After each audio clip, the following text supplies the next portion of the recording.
Yes, we can start it. Thank you. Good afternoon and also good morning, of course, because that's a very early hour in Vancouver. I would like to give you a warm welcome to all our participants, but of course, special thanks to Sir John Daniel, who accepted today our invitation for this webinar. Good morning, Sir John. Good morning. It's a pleasure to be with you all. And we're very happy to see you. I'm Professor Dr. Elif Toprak. It's a pleasure to meet you all for this webinar, which is part of a series of academic events for celebrating the 40th anniversary of the open education system this year. It's an honor and of course our privilege, Sir John, to meet you this time online after meeting you in 2010 when you visited our university and listened to your speech titled Quality and Effectiveness in Open and Distance Learning. Of course, I would like to very shortly introduce our globally well-known speaker, but following the opening remarks of our Vice Dean, Associate Professor Dr. Serpil Koçdar, who is the head of the organization committee for the 40th year activities. Serpil Hocam, floor is yours. Good afternoon to everyone and good morning to Sir John Daniel. Because it's 6 o'clock in Vancouver.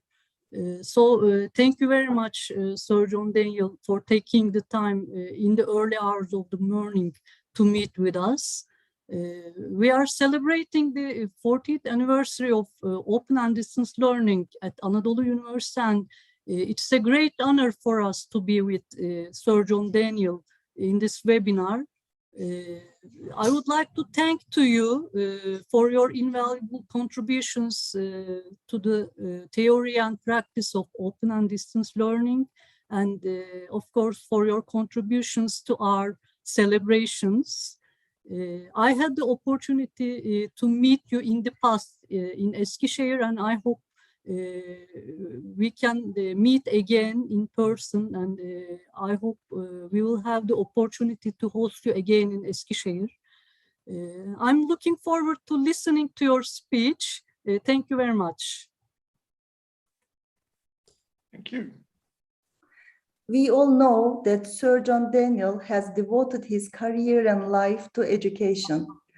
After completing his university studies in metallurgy at the Oxford and Paris universities and completing his master's degree in educational technology, he has specialized in higher education administration, open and distance learning, internationalization, and quality assurance in education through appointments at different higher education institutions, but beginning with the Open University UK in 1972.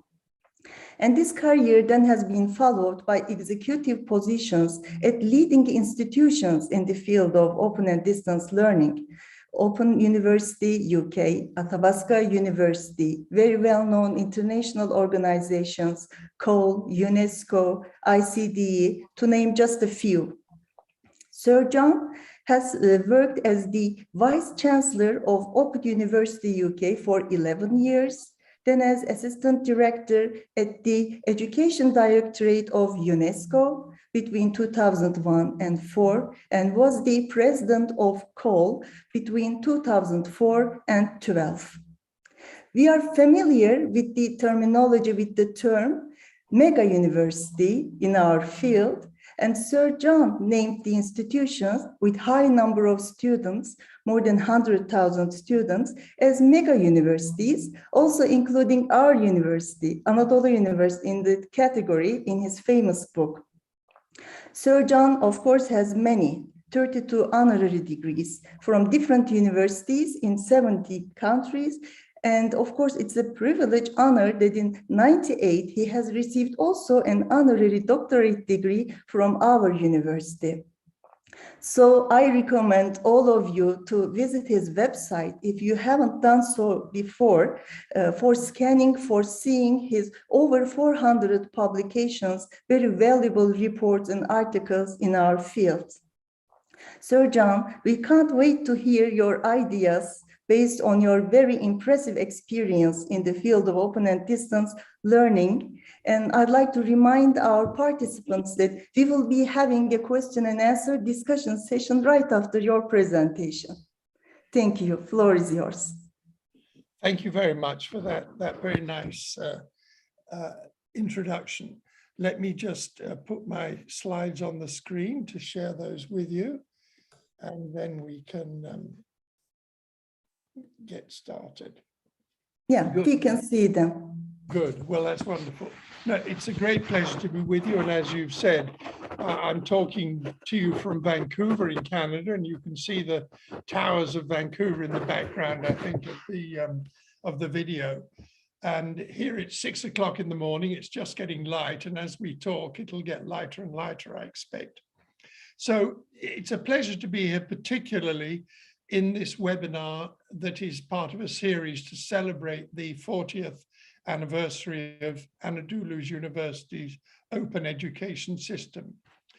40 years is a tremendous achievement. And in those 4 decades, you have enriched the lives of thousands of people, and I congratulate you. I'm very proud of my association with Anadolu University. I first came across it when I was writing my book, Mega Universities and Knowledge Media.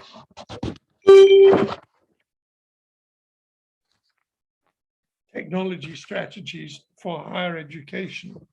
And in that book, as you said, I identified Anadolu University as one of the world's 11 mega universities, a new word that I invented for distance teaching universities with over 100,000 students.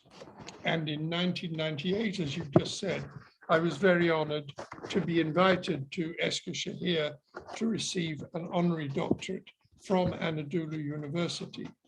And in that same year, the UK Open University awarded an honorary degree to your distinguished former rector, Yilmaz Beyokası. So I'm therefore very pleased to take part in this celebrations of your remarkable open education system. And the title for what I'm going to say today is Quality and Effectiveness in Open and Distance Learning, Applying the Lessons of the Past to Ensure a Bright Future. The COVID pandemic has been a turning point for all universities and for our societies generally. Here in Vancouver, I'm the Chancellor, which is more a ceremonial position in Canada. I'm the Chancellor of the Accenda School of Management, which is a small higher education management school. And last month, I joined Accenda's President and Vice President Academic to present a paper to the Asia Pacific Association for International Education. And the title of our paper was Never the Same Again.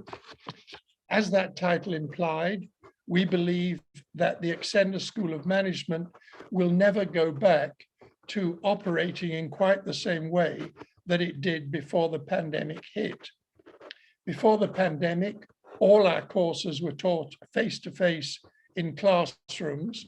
Now, as restrictions ease, we are 90% back in the classrooms, but I don't think we shall ever reach 100% again because we have discovered the advantages of distance teaching. I imagine that your open education system continued functioning somewhat normally during the pandemic, and I look forward to hearing more about how it affected you at Anadolu University. I wonder... John, I'm very sorry to interrupt, but I can still see the first slide of the presentation. Is that so with the other participants? I'm sorry. The slide hasn't changed. Well, it is my third slide, but I'll be coming on in a minute to my next slide. So I think... Great. Very sorry to interrupt. You don't need to worry. I think the system is working. So I was saying, I wondered if the COVID-19 pandemic had stimulated more collaboration between yourselves and the other Turkish universities as they turned to emergency remote teaching.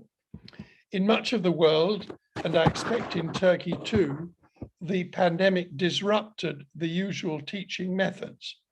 Instead of bringing students to their classrooms and lecture halls, the campus universities had to teach them using various forms of what I shall call emergency remote teaching.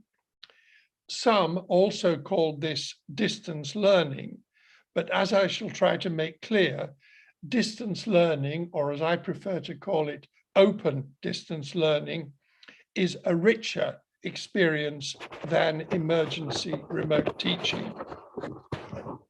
And by saying this, I'm not criticizing the remarkable efforts that the other universities around the world made to keep their activities going and to continue to reach students.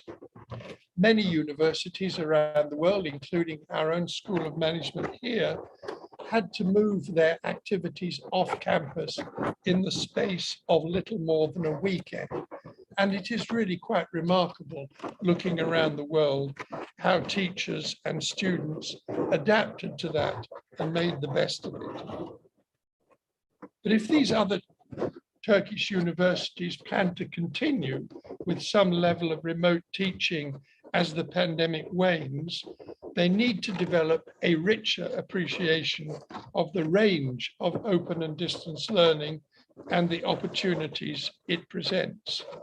They will need to study how you operate in Anadolu's open education system. This will make teaching in the campus universities more interesting, more effective, and more cost-effective. The title of this talk, as I've said, is Quality and Effectiveness in Open and Distance Learning, Applying the Lessons of the Past to a Bright Future.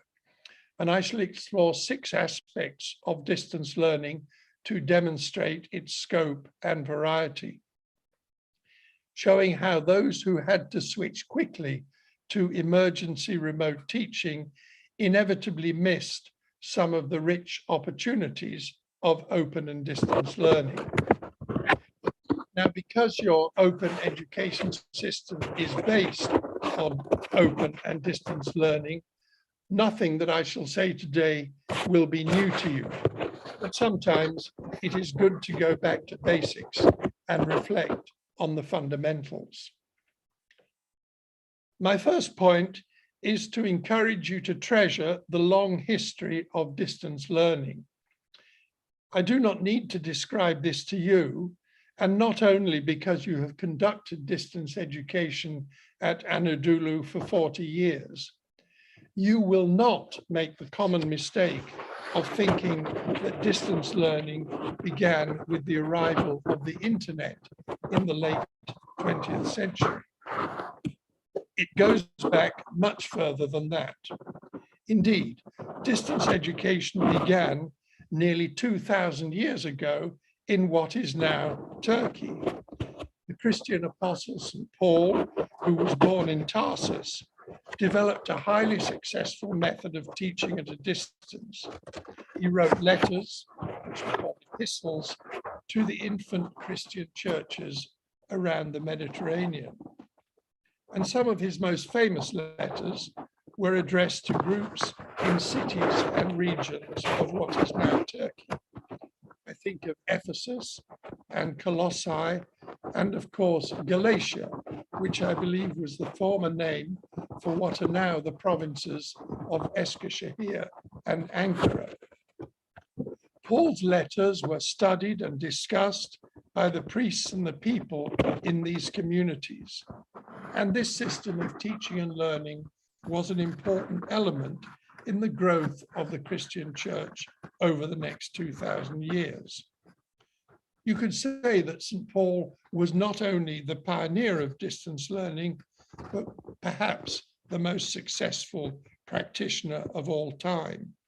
And the subsequent history of distance education is the story of the integration of various new technologies over the next 2 millennia, such as printing, postal services, radio, TV, computers, and now the internet.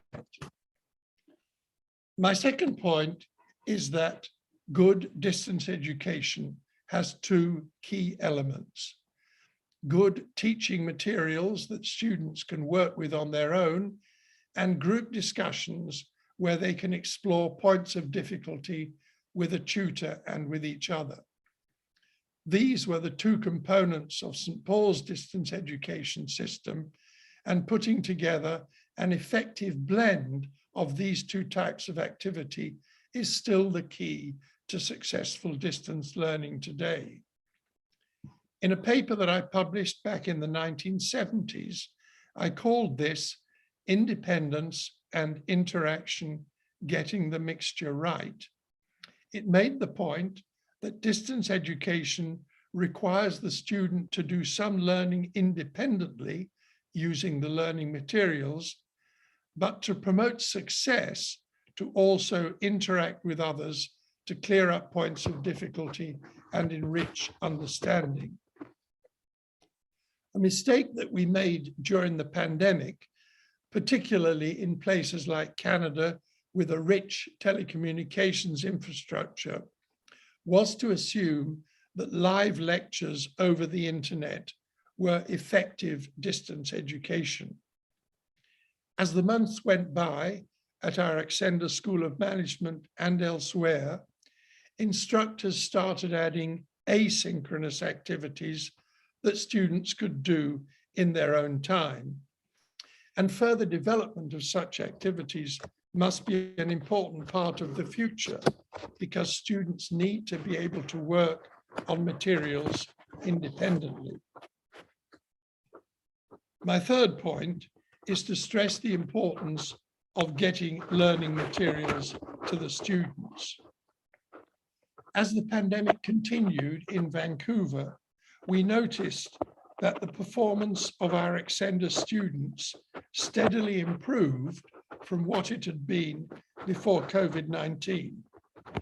And I confess this was a surprise, but the students explained to us that as we made more text and video materials available to them, they were able to review them on their own and go over difficult concepts several times.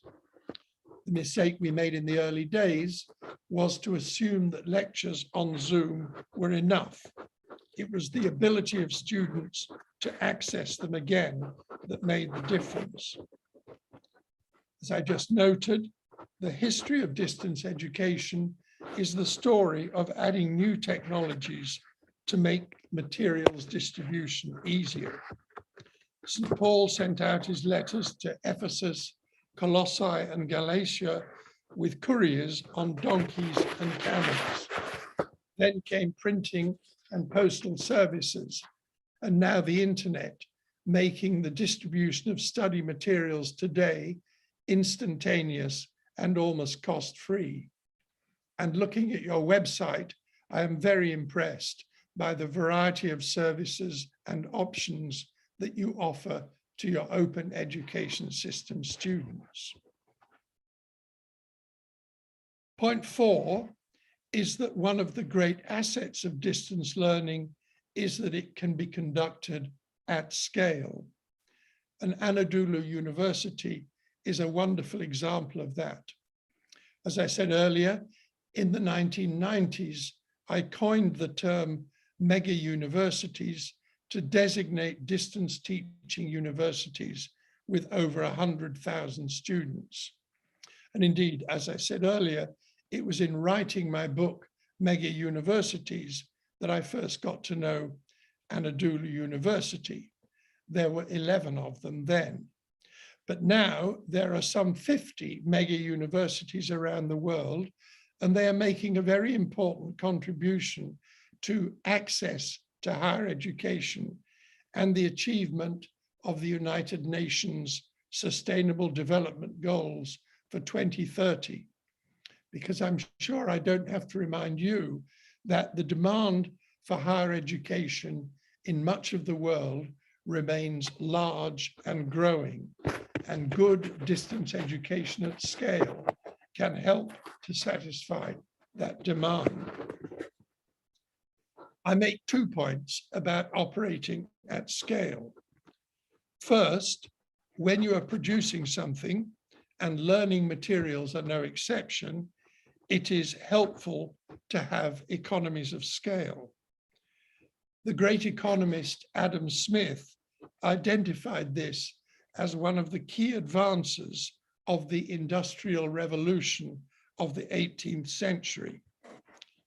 I imagine that the economists among you may have studied Adam Smith's account of the example of the pin factory. Making one pin by itself is expensive, but by the time you have manufactured 10,000 or 100,000, the cost is much less. And this is equally true of making books and learning materials. But just as important for distance education is what I call quality of scale. If you are designing courses for large numbers of students, you can afford the investment to make them excellent. And it was clear that the almost instant success of the UK Open University, when it was launched in 1971 with a first cohort of 25,000 students, was due to the quality of its teaching materials, the high quality that scale made possible. Now, that was a challenge for the campus universities that had to switch suddenly to remote teaching during the pandemic. They are used to offering courses to hundreds of students rather than tens of thousands of students. So they did not have the economies of scale in producing the learning materials. But open educational resources have now created new opportunities. When I was at UNESCO and the Commonwealth of Learning, I became active in the open educational resources movement. This began some 20 years ago and has developed surely and steadily over the years. And it means that there is now an abundance of excellent learning material freely available on the web that any university teacher can adapt and incorporate into their courses. The mistake I think that some academics made was to think that it was shameful to use teaching material that they had not developed themselves. But this, to my mind, is a silly attitude. When you are doing research, you do not feel that you have to repeat all the previous research that you reference in your own work. And the same applies to teaching. It is no help to your students to reinvent a wheel that is functioning perfectly well as an open educational resource. I wonder if Anadolu University is making some of its teaching material available as open educational resources. And I'd be interested to know whether other Turkish universities are making some use of Anadolu's resources. My fifth point is that an essential mission of distance education is to bring education to ordinary people. When I first went to university 60 years ago, higher education was an elite occupation, but that is no longer true. Most countries now aspire to have most of their citizens receive some post-secondary education because its benefits both to the individuals and to the countries concerned are increasingly clear. And that is why some large distance teaching institutions are called open universities. Each is open in a slightly different way, but the general idea is to reduce barriers to study and, even more importantly, barriers to successful study. The UK Open University shocked the academic establishment in the UK by removing all prerequisites for entry. But this gamble paid off. Tens of thousands of people, some of whom had not done well in school, came back to the Open University as adults and succeeded brilliantly. You must have thousands of similar stories at Anadolu University's open education system. The mistake that campus universities made in moving into emergency remote teaching during the pandemic was to ignore this ideal of distance learning and to focus only on their existing students, who had all jumped through the hoops of secondary education that were prerequisites for enrolling in a university. Moving into the post-pandemic era gives us an opportunity to rethink this. I suspect that the shake-up of the pandemic may have made governments and universities more open to the ideal of openness. The pandemic made us realize that many things that were previously thought to be impossible were in fact not only possible, but desirable. From the moment of its creation half a century ago, the UK Open University made a big splash in the academic world by innovating in many ways, such as open admission, the use of TV and radio, and the assignment of each student to a tutor. But when people asked Walter Perry, the Open University's founding vice chancellor, what he considered its major innovation to be, he replied that it was developing courses in teams. Economies of scale made it possible to invest heavily in course production, and putting together teams of academics and other specialists to develop each course created the quality of scale that I mentioned earlier. In most of its courses, the Open University did not simply inject the old academic orthodoxy into a new distance teaching system. It also recast the thinking about each topic for a new era. And that was why the UK Open University attracted the admiration of the other UK universities long before it convinced governments and industry that it was not a radical and dangerous development. Against this background, it was a pleasure for me to observe that during the pandemic, our academic staff at the Accender School of Management worked together more intensively than they had before, teaching each other how to use new technologies and sharing techniques that had proved successful for them.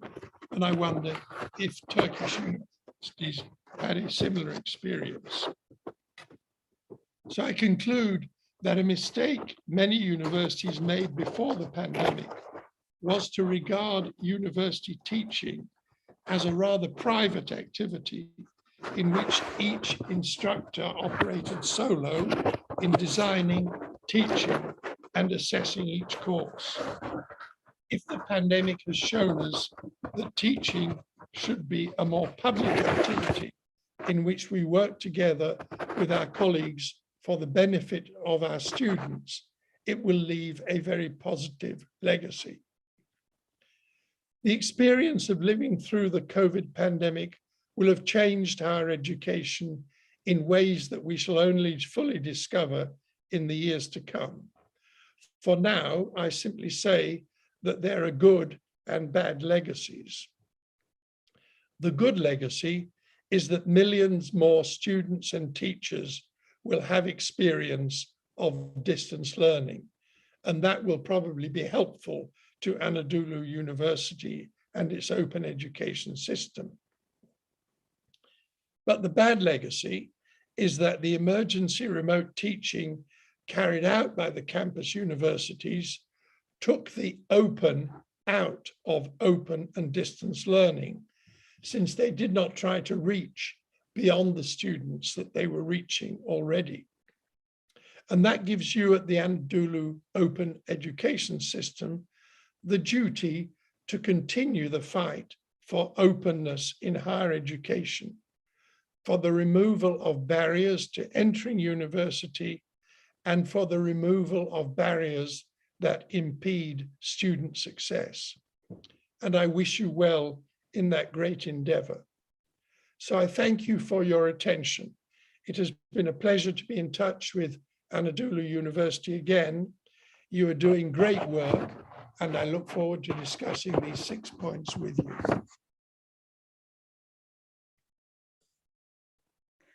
So John, we thank you for your mind-opening and very interesting presentation.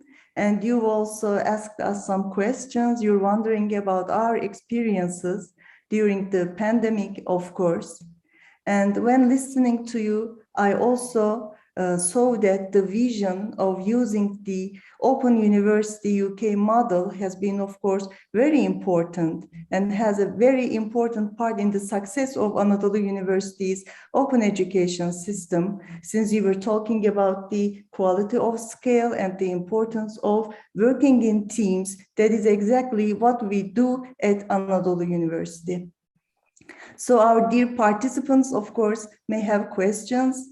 They may turn their mics on for their questions and also for answering your questions related to the experience in Turkey with our university. So you may also text your questions if you like. I have my own question, but... Sonra para topladık, sertifikayı veriyoruz. Bu para Hilal Ahmer'e mi gidiyor? Hakan Hocam, so will you be asking question? No? So let me begin with mine. Not a question, but I would like to express, first of all, my sincere thanks to Sir John Daniel for this presentation. It really proves that we can use it as a proof that we have been doing something good. It's true.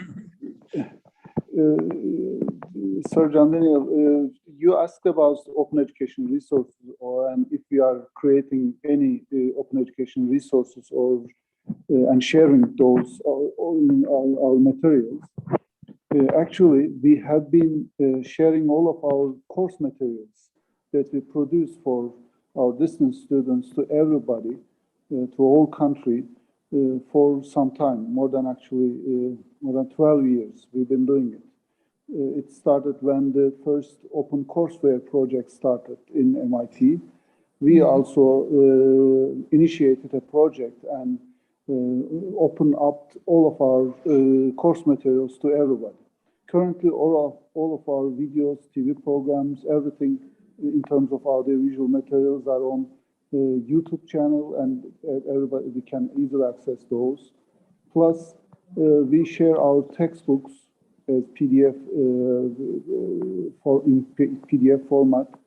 And during the pandemic, Higher Education Council in Turkey, which takes all the decisions regarding higher education in Turkey, they asked us to support a site that they created. It's called Higher Education Courses, where we shared all of our course materials, including textbooks and all the others, with all the universities in Turkey. And even before pandemic, we had good numbers about the use of our materials in regular other traditional face-to-face programs and also in distance education programs offered by the other universities. So yes, we are trying to open up all of our materials because we believe in that the more we share, the more they get value, and it's better for our society. Plus, we initiated a project. It's a MOOC platform. We call it Akaydama. Currently, we have 130 courses. All of them are in Turkish. We are offering those to thousands of the people. In some courses, we have students at 7, 8, goes to 70 or more. So we offer those courses to everybody who would like to learn. With no cost. And right now we are trying to make them available, downloadable to everybody, anybody who would like to use it. You'll be able to access without any like registration or anything. So those are the things we've been doing. Thank you. I'm very pleased to hear that, because obviously, not surprisingly, most open educational resources around the world are in English or maybe Spanish, but it's very important that institutions like yours can do open educational resources in your own language, which obviously has a much wider reach than simply those people living in Turkey. So that's a very important thing that you're doing there. And I'm very pleased that it's been, if you like, endorsed by the government. I'm also very pleased to hear that you're involved in the MOOCs adventure, because that's a very important thing. I've done some 20 MOOCs myself as a student, and I find that they're a very useful way of finding out about some new topic, and really quite an enjoyable way of keeping studying. So it's often quite difficult to assess the impact of MOOCs, because they are easy come, easy go. They're usually free, and you don't have to sort of give out too much detail about yourself. Some people do part of one and then stop, but I think they are contributing in a very important way to the continuing education of millions of people around the world. And I'm delighted that you're doing that, because I think that with your experience as the open education system, the chances are you'll be much better qualified to make a good and effective MOOC than a university which has not had any tradition of distance learning and comes to it fresh. So that's very good news. Lessons we learned. Actually, it was our intention while we started this MOOC movement. It was our first MOOC launched in 2014. And during that period, we intended to help instructors produce their own materials. Empower so that our faculty members produce their own course materials. And during this period, during the pandemic, we saw that those faculty members who involved in our MOOC project didn't have any problem transferring their face-to-face courses into online format. So they were easily adapted the strategies they learned in our project, and they were able to transfer their courses. They didn't have any problem. Plus, in our MOOCs, we also try to focus on some course topics that are not very common in distance education, like teaching musical instruments or teaching folk dances, that kind of sort of a psychomotor skills. And our courses prove that we are able to easily teach those kind of skills at a distance. And it was a good example, sort of an example for those who do not believe that. Well, those are the things actually I wanted to mention. Thank you. About MOOCs. I was having some difficulty hearing some of that, but I think I got most of what you said. Yeah, I also had difficulty to follow. I couldn't hear very well. Yeah, Sir John, I have a question. Please. So you talked about this tremendous increase in the number of the mega universities from 11 to 50 mega universities.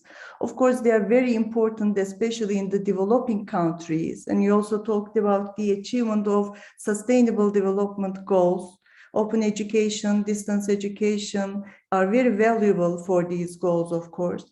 But based on your experience with the international organizations, mainly with Commonwealth of Learning and UNESCO, what do you think is the role of these organizations or international collaboration in general for the development goals of these countries, of the South countries? The good question. Let me start with the Commonwealth of Learning, which was my more recent affiliation. I think that the Commonwealth of Learning is doing a very good job in helping all organizations that want to do distance learning to do it better. Over the years, I think they've had an important role in helping open universities and even regular dual mode universities to do a better job. Right now, they have quite a strong focus on what we call open schooling. This is something I didn't talk about this morning, but there is obviously, if we're going to achieve the Sustainable Development Goals, there is a massive challenge, particularly at the secondary education level. Because there are still 100 million more students who should be doing secondary education who are not able to get it. And open schooling, it's not perfect, but it is a good answer to that. The leading open school is the one in India, which has more than 1 million students. And it's a combination of, as I said in my talk, written learning materials and videos and so on. But also I think the Indian open schooling system has something like 3,000 study centers, usually run by non-governmental organizations that have a particular interest in children, either children with disabilities or street children or children forced to do labor and so on. And these organizations provide a study center where they can add some education to what they're doing to help these children along. So it's not a perfect system, but it's certainly helping a lot of people to progress. And the Commonwealth of Learning has done a great job in having the Indian people show other people how to do it and to exchange information. UNESCO's role, I think, is more, UNESCO is more a sort of setter of norms, standards, and principles. One thing that UNESCO has been working on in recent years is particularly to set sort of criteria and standards and approaches to preparing distance learning for students with disabilities of various kinds. And I know from my experience of visiting Anadolu University back in the 1990s, that this is quite a concern that particularly Yilmaz Büyüküstün had, because inevitably an open education system will attract a lot of students with disabilities of various kinds. I believe at the moment at the UK Open University, there are some 8,000 students who are have disabilities. They may be motor disabilities, visual disabilities, hearing disabilities. And it's another lovely example, really, of the fact of economies of scale and quality of scale. Most normal universities just don't have the scale to do a very good job for students with disabilities. But when you have hundreds of students who are blind or hundreds of students who are deaf, you can actually prepare systems and make it possible to teach those students. And of course, when that happens, more of those students from the deaf community or the blind community come to you because they hear that they can get an education there. So this is very important. But I think the UNESCO doesn't do any direct teaching. It's more a standard setter and a kind of getter together of people. The Commonwealth of Learning does a bit of, well, it says it doesn't do any direct teaching, but it is certainly running a MOOCs platform, which has been used extensively, I think, in agricultural education. And I'm talking agricultural education, not at the degree level, but agricultural education for the millions of farmers around the world who need to be taught how to use pesticides safely and things like that. So over the years, I think it's true to say when I first went to UNESCO in 2001, distance learning was not particularly high on the agenda. The big issue there was to get all, at that time, was to get all children into primary school. That was what I worked on when I was at UNESCO. But as the years went by, first of all, the focus changed from primary school to secondary school as we got most children into primary school, but also as the technologies improved and the internet came along, it began to see the advantages of distance learning and pay more attention to it. But I still think it's true that UNESCO is not giving it sufficient attention to open and distance learning. That's not true of the Commonwealth of Learning, but the Commonwealth of Learning was created exclusively to help countries use technology in their education system. So it's natural that they have a very strong focus on open and distance learning. I hope that answers part of your question. Yeah, thank you very much. And perhaps it's an advantage that COAL is a governmental organization. So perhaps... Very much so, yes. Yeah.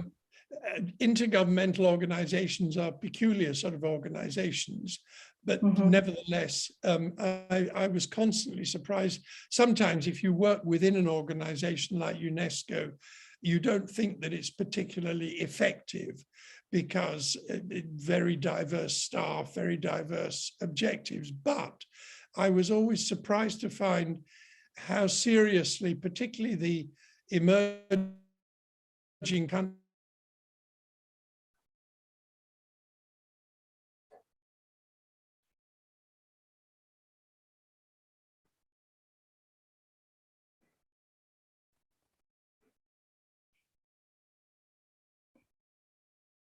I think there is some interruption. I'm not sure, is that mine or Sir John's? I think it's Sir John's, Hocam. We can't hear or see him.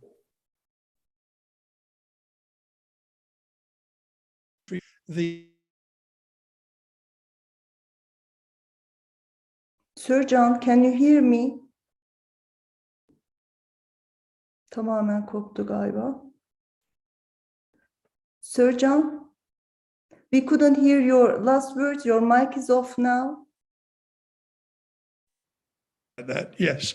So I think I was saying that I found that developing countries tend to trust organizations like UNESCO more than they would trust the more narrow international organizations, because they feel in a way it's their organization.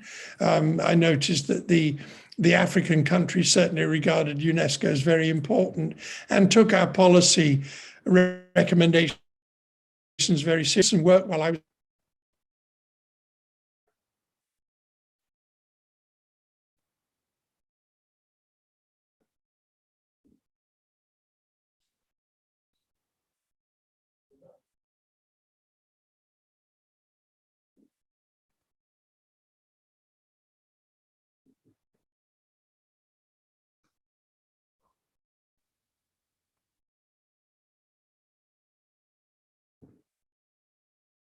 Serap Hoca biraz önce teşekkür belgemizi galiba Was there on paylaştı. this. That's certainly true at the moment when the international community is at not a very good place. Thank you very much. There are some internet disruptions, so we may have some problem, but we have 10 minutes more. If there are any other questions or comments, of course, we would like to hear them. Elif Hocam, may I ask a question? Sure, Please. Hasan Hocam. Okay, thank you very much, Sir John Daniel. Thank you very much for your participation and contribution. I'm very pleased to listen to you and hear from you about open and distance learning. Sir, a few weeks ago, Tony Bates gave a seminar at our university here like you, and he said in his presentations, open universities are facing an existential threat, and he listed some suggestions on this issue. What do you think about these, and what are your thoughts on the future of open universities? Thank you. That's a very good question. I know Tony well. He lives in Vancouver. In fact, he lives about a kilometre away from where I am now. So I'm in contact with him very frequently. And Yes, I think he's in Ryerson University, Toronto, I think. Well, he has an affiliation with Ryerson University in Toronto, but he actually lives in Vancouver, and is a great. I admire him enormously. He was the person really who started research on the way that students use media in distance learning. I think he was one of the first 10 people hired by the UK Open University in 1969-70. So he's been in this field for a very long time. But to your point, yes, I think I'd say two things. Well, I'd say a few things about open universities. First of all, I think it is actually quite difficult to run an effective open university. And what you need in the leadership of those institutions is a combination of idealism and belief in the mission, but also a considerable skill at administering large and complex systems. I think the open universities that have those features, and I'm sure yours is one, the Open University UK is another, are still doing very well and adapting to the future very well. But of the 50 open universities you can identify, some of them were simply created by a sort of government decree. In India, for example, there was a decree some years ago that all states of India would create an open university. This has not really worked out well. Some of them, like the one in Maharashtra, I think do very good work, but some of them are still not really very functional because there isn't the idealism and the competence to run these things. I believe that the Indira Gandhi National Open University, which is the big national open university in India, is getting itself back on track. But I think there was a time when it got so big. I mean, it now has well over 1 million students. And there comes a time when, you might say, the wheels fall off unless you've got a really good grip on what you're doing. It's very easy just to take on more and more students. And as you do that, unless you're really careful about quality assurance, you'll tend to offer them a less and less good product. So I think, like just as there are good and bad campus universities, there are good and bad open universities. Right now, of course, they face the challenge possibly that many campus universities have discovered the advantages of distance learning and will be doing more of it once the pandemic finishes, and will therefore be competing with the open universities. I think we can't tell the extent of distance learning in campus universities until a few years down the road when things have settled down. But that certainly is a challenge. And I think it's also true that some of the open universities in developing countries have been slow to adapt to the new technologies. Now, in a way, that's natural because in many countries around the world, you still cannot rely on internet connectivity or access to computers and so on. So for a long time, these institutions had to continue with paper and print and so on. But I think they could have gone faster than they have, but they're now really speeding up. I was reading a report the other day on the University of South Africa, which is probably the oldest open university because they began doing this in the 1940s. And they are really now ramping up their activities online. And it's really quite admirable what they are doing because just as the pandemic has made campus universities do things a bit differently, I think the pandemic made UNISA, the University of South Africa, realize it had to do something different for its examination systems and so on. So it really invested money in that, the economies of scale I was mentioning earlier, and I think has emerged now as a much stronger institution than it was before, and is now recognized as having a very important role by the government of South Africa, which still has desperate problems of inequality between the different regions of the country and the different social classes in the country. Thank you very much, Surgeon Daniel. Thank you. Is there any other question? I think Serap Hoca was sharing a certificate when we had internet problem. Abdullah Hoca. Yes, if we still have time, I have a question for Sir John Please. Daniel. If we do have time, if not, it's all right, because he already answered some part of my question when he was answering Dr. Uchar's question, actually. So, do we have any time? Please do so. Please, okay. Of course, All you right. may. John Daniel, Sir John Daniel, thank you very much for your presentation. It was very interesting to see that both in the Canadian context and in the Turkish context, we experienced similar issues and challenges during the pandemic era. What I'm seeing now, post-pandemic, now things are getting better and the restrictions are being lifted in terms of health issues, in terms of COVID restrictions. What I'm seeing is that particularly in K-12, teachers started to abandon open and distance teaching practices. They're going back to their old practices. That's what I'm observing. And in the higher education context, the situation looks a little bit better. The uptake of open and distance learning practices look higher than K-12. So what I'm seeing is that teachers began to drop their distance teaching practices and are going back to the old times, let me say. What are your expectations and what are your observations of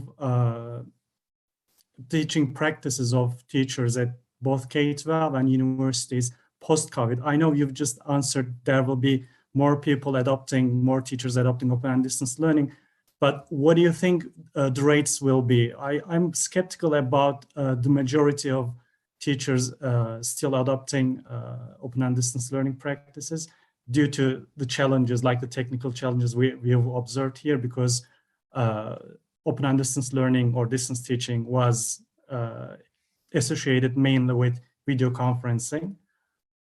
So what are your observations? And what I'm sharing with you, of course, is not research-based observations. These are just my preliminary observations. Okay. Yeah, well, I may shock you by saying I think what the pandemic has shown is, first of all, that distance learning is not a successful method of teaching elementary school children.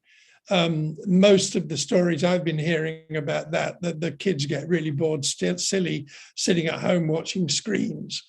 I think that's a bit different at the secondary level. But there again, I think that the higher you go in the secondary level, the more useful it is. I have a daughter who happens to be a science teacher at secondary level here in Vancouver, and she, of course, had to do a lot of online teaching. And she found that for the last 2 years of high school, it worked reasonably well, although it was hard work for her to make it interesting and make it effective. But by and large, I think it is important that to the extent possible, children get back into classrooms to be taught face to face, because I think they just don't have the background and the training to do to do it at a distance. For the upper levels of secondary school, I think it can play a part. I don't think it should be the whole thing. And I'm not talking there about these open schools which are set up especially to reach people who are difficult to reach. And it's very helpful, in fact, that some children get some experience of distance learning before they leave high school, because my next point is that I think it's generally true that at university level, the older the student is and the higher the degree they're working for, the more you can use open and distance learning successfully. Because after all, at least certainly in Canada, most youngsters who go to university are looking forward to the experience, excuse me, of getting away from home, making a new circle of friends, being much freer than they were when they were at school. And to deprive them of that, make them sit at home and watch a screen all day is not really what they came for. However, by the time they get to be final year undergraduates or graduate students, they're much less fussed about that and will be happy to learn in any way that is effective for them. So although you won't find any more energetic promoters of distance education than me, I don't think we should sell it in areas where it isn't effective. And I think that certainly elementary school and most of secondary school is not a very appropriate place to use this. I think the socialization that takes place in school, the contact with other people, is such an important part of schooling that those countries that close down their school systems because of the pandemic should be opening them as fast as they possibly can, because there's a huge catch up to do. UNESCO reckons that there's sort of countries where the whole child population is a year and a half behind where they should be, simply because schools have been shut. So it's a difficult question. We'll learn more about it as people do research. Thank you very much for the answer. Thank you. Pleasure. So we've come to the end of the time we have with Sir John, as we promised to be with him for an hour, and he agreed. So we really thank you, Sir John, for your time and for this very valuable experience of meeting you and listening to your experiences, to your ideas. Thank you. Thank you very Hocam, much. It's been a pleasure to be with you. Thank you.